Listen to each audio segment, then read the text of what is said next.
Welcome back, guys. Today's video is a little bit different than before. This is a sole video all about this, our Scania Longline. So what I'm going to do today is tell you the story of how we got it from this to this.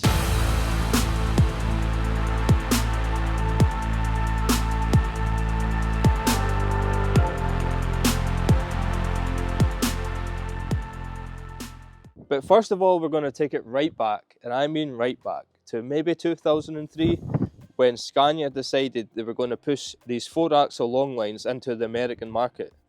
Unfortunately for Scania, America decided to block this move. So they decided at that point they weren't going to continue producing these. Luckily, GIV Denmark had already ordered 2 of them. And as time progressed, one of them ended up coming overseas to GIV Scotland.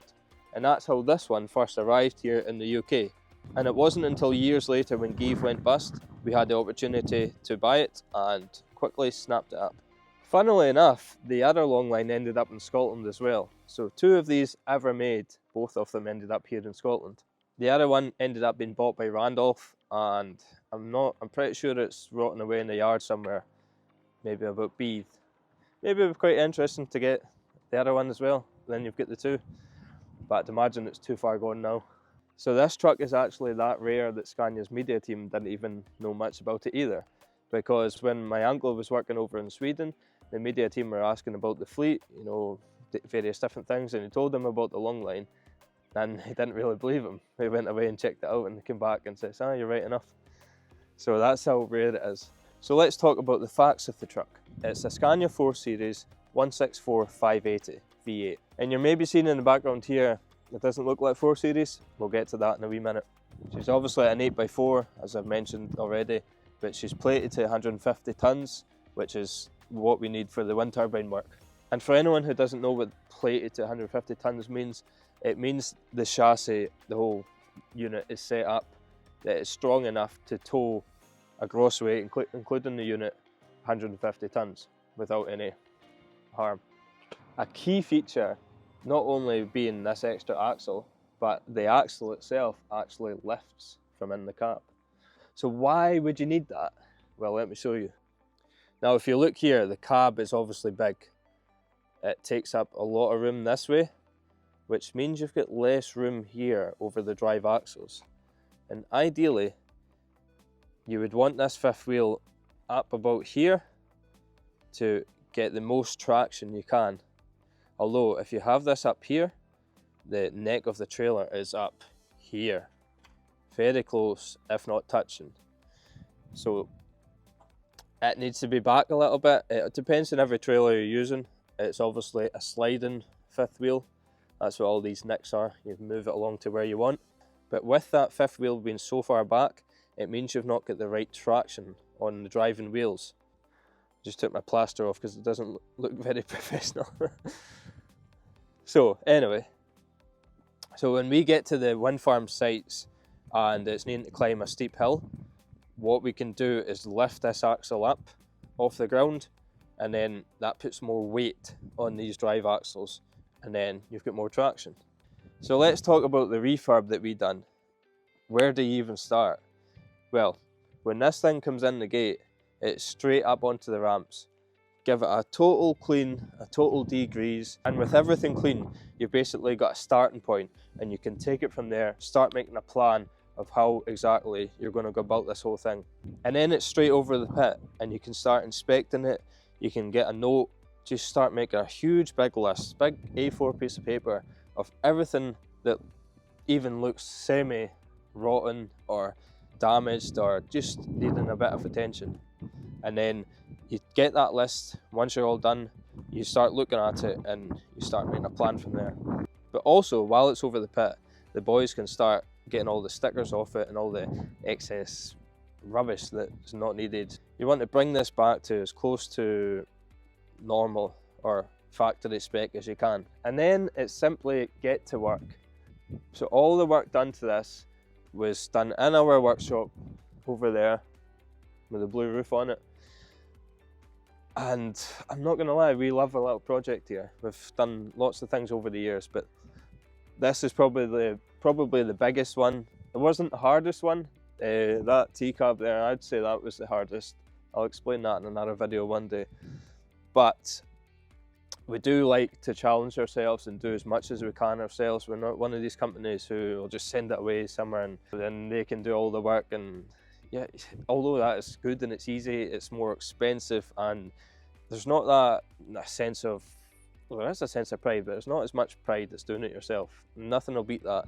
Turning something that is in disrepair into something like this there's just a buzz about it. Yeah, it's hard to explain. Maybe a wee bit sad, but there is a definite buzz about it. So how do we start this? Where do you start? Basically, just start stripping stuff off. We start at the back here. Wheels off, brakes off, camshafts out, chambers off, airbags off, wings off, everything. Just strip everything, because nearly everything was needing replaced. Now, I will be honest, it wasn't a full nut and bolt refurb, as you call it. That's when they go mental. That's like nipper stuff, when you change every air pipe, every wiring loom, every nut and bolt. That's something we've never done here. Although we like to do everything ourselves and give it our best attention, that is just maybe too much time for us, because at the end of the day, when we're doing stuff like this, we're also fixing all the running stuff that's working every day alongside it. So sometimes the projects get put to the back burner. Another thing you do is replace all the oils. Not only do you want to just have a fresh start of any oil change, it is also key, because when you take out the sump plug, it's got a little magnet on it, and if there's any damage inside of the diff or the gearbox or anything like that, the little magnet will pick up any metal filings. And it was when we'd done this to the gearbox, we found there were some metal filings in the gearbox. So then the decision is made that we need to take the gearbox out and send it away for a refurb. So as always, when you are taking out a truck gearbox, you always replace the clutch. Unless it's just been done recently, you always do it, because it's such a big task to get that gearbox out. You don't want to be back in there again to do it like a clutch or another job that should have been done when everything's off. So we get cracking on with stuff like that, although it wasn't easy getting the gearbox in and out, because everything's built around it basically, and we were doing it over the floor and didn't have any of the lifters at the time. So what we had to do actually was take off these fuel tanks and just strip everything out to try and get it out the side there, and that's how we managed that. So now we've got everything stripped and everything's been sent away that needs to be done and parts are ordered, the stuff starts arriving and you start refitting. And once you start seeing this new stuff come on, you soon start imagining how good this thing could look. The main thing, and I know it's probably the easiest thing you could change, but the main thing when I first noticed this was just simply changing from the horrible steel painted wheels to the alloys. These just make such a difference to a truck. A lot of people are skeptical about alloys with heavy haulage, but the alloys are on all our big units and there's been no problem at all. So I don't really know where that comes from. I'd imagine there was a bad batch at one point, but they've been perfect for us. I know I mentioned at the back you've got the airbags, shockers and all that, but another thing you really need to do as well, because you're in there, you've got the gearbox out, you've lost all the water anyway, you replace the water hoses, because they're the easiest thing to burst over time. They just burst for some reason. They just get a certain age and that's me. I'm just going to break you down here for a few hours. So get them all done, and basically you're wanting this as good as new once it's on the road. So then we're at a stage, it's just some stuff at the front that's needing done, i.e. the mirrors with the horrible lights in them and the big lights hanging off them. Get them off, get the black plastic ones on, the Scania original ones, and get the light bars off the roof. And then it's at a stage where we can't go any further with it. So as you can see in the pictures, this back box is a new one. We had to send the truck to SP Components, who took off the old box and fitted this new one. The old box was full of rot and rust, and it had actually been damaged as well. That's why the checker plate was along the bottom of it. It just wasn't a good look for us. And when you're doing it right, as I keep saying, you want to do it all completely right, no half measures. Once the box was done, it was onto the exhaust. And as you can see, they were done at Truck Max. Now, I will be honest with you, this is the best sounding lorry we've got. I don't know if it's just because it's a 4 Series, but it's just the straight pipes out the side are perfect. And then after that, it was back to the yard to get some stuff finalised in the back of the cupboards for us, and just to make sure everything was okay. And then it was partnered up with Curtain Cider we were refurbing as well. It was sent up, and it was a show trailer for my dad. It was sent up to Alan Dugin's at Auchterarder, up to his paint shop, and that's when the magic really starts to happen. We've been using Alan Dugin for years for the painting. It's a long journey for us to go, but he's just the best about. And all of the time when we're doing a refurb or getting a new truck ready, it always doesn't look that great until it goes to the painters, and it just totally livens the whole thing up and just makes it what it is. But obviously there's something here that Alan can't do himself. It was then we had brought in Matt Paint, or Matt the Painter he calls himself, and that there is just pure and utter art.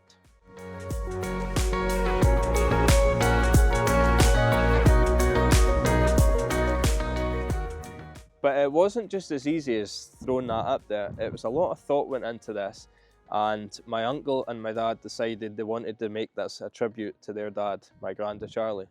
He died earlier on in 2017, and this was about Christmas time 2017, start of 2018, that this was up at the painters. So how better to immortalise somebody who means so much to you, who's done so much for you, than making them this tribute, this flagship truck, this statement. It was then up at Alan Dugin's we decided to make this an R Series facelift. And for the Scania loyalists, this is maybe not what they want to see. People don't really like you changing things up, but it just modernises the whole thing. And to be honest with you, a 4 Series grille just doesn't look right in our colours. The R Series and the next gens benefit us so much with these black bits in the grille. It breaks up this light blue, and just the whole thing looks great. So this isn't an easy job actually, to be honest with you. This is a lot of MacGyvering, you would call it. So I actually didn't have a part in this. Because it was up at Alan Dugin's, it only needed 2 people to go up. So Graham and Stuart went up and done it. So they spent a couple of days up there making this all come together and just totally transformed the whole thing. So then it's January 2018 and we go up and first see it, and what a beautiful sight it was. Rolling out onto the snow and just was absolutely amazing. What a spectacle. Just seeing all this come together with the beautiful fresh lacquer over it, it was just honestly an amazing sight. One I'll never forget. So then it was time to get it back home to Campbelltown, and we could finally finish it off with the lights and all the other accessories we need to finish the whole thing and complete it. So here's the next problem we had to face, fitting these lights. Because we'd done the upgrade of the grille, the facelift, we had to match it with the lights. We wanted to modernise it as much as we can. So by putting these ones in here, it totally transforms it as well. You've got the white LEDs rather than yellow bulbs, or you can put some LEDs in the bulb holders, but they're just not the same as these. But as any lorry buff will know, the problem with this is on a 4 Series, when you've got the dip lights on and you press the full beam, the dip lights actually go out and the full beams come on. Whereas on these ones, when you put the full beam on, the dip beam waits on as well as the full beam. So how did we get about that? You can't just simply join the full beam wire onto the dip beam wire, because when the dip beam is on, it's going to be powering the full beam as well, which is not what you want. So we come up with the idea of using relays to bypass this problem. So in the simplest terms, using 2 relays, the first one is used normally, but with a tail coming back onto another relay, which then feeds onto the dip beam. And having these 2 relays working in line means that the dip beam power cannot feed through onto the full beam one, and that's your problem solved. And then once all these lights were done, all the lights were up on the roof, all the light bars on, it was finally done. That was it, all done. It was looking amazing, we were getting pictures all around the town, but there was one more thing we had to do to get this truck perfect. In that year of 2017, we actually did a little work trip on the go, and it was an amazing experience. We were way over in Holland to the NTI Boom Factory. I say that weird because we say NTI Boom here, but I know that's not right, so I'm trying to make sure I say it right. So we would go over to the NTI Boom Factory over in Holland, but while we're there we pay a special visit to a company we'd been speaking to. We go into Special Interior and start planning and designing what we really want to do with this long line on the inside. And fast forward to 2018 and this truck is finished, and it's just worked out perfectly timing wise for getting our slot over at Special Interior and taking it over to Holland to get the interior done. And now I have tried to find the photos of this, but I cannot find it anywhere. But you imagine an old bus with some horrible lampshades hanging off the roof and some cream red. Oh, it's a horrible combination. And this is what we've got it as now.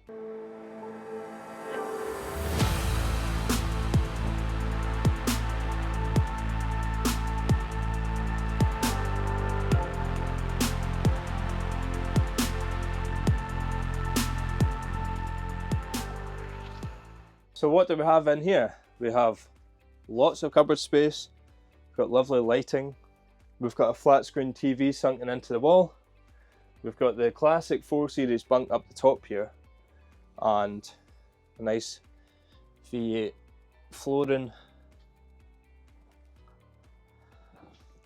Now you might be thinking this is quite boring, but because this is used as a working truck, there was a balance we were trying to find with being smart but also being practical, and the black and grey seemed to just be the perfect idea. It's got lovely stitching in the dash. It's a top class job they've done, although I will point out the things that I don't like. I don't like how there's no sun visor. That's been done away with, so if it's sunny you put the shades on or get a hat on.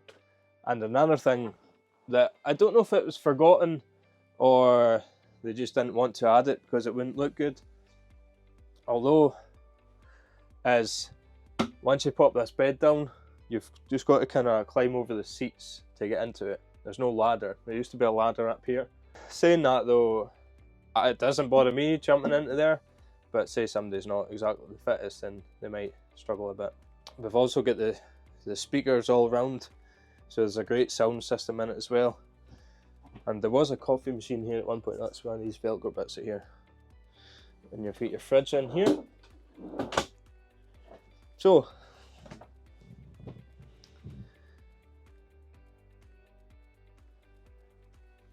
not bad, is it? So that is it, guys. That is a long line story. That is how we started from back in 2017, just getting the truck, what it looked like, our whole refurb process, and basically how we got it to where it is now. So that is it. Thanks very much for watching, guys. I really appreciate you watching till the end.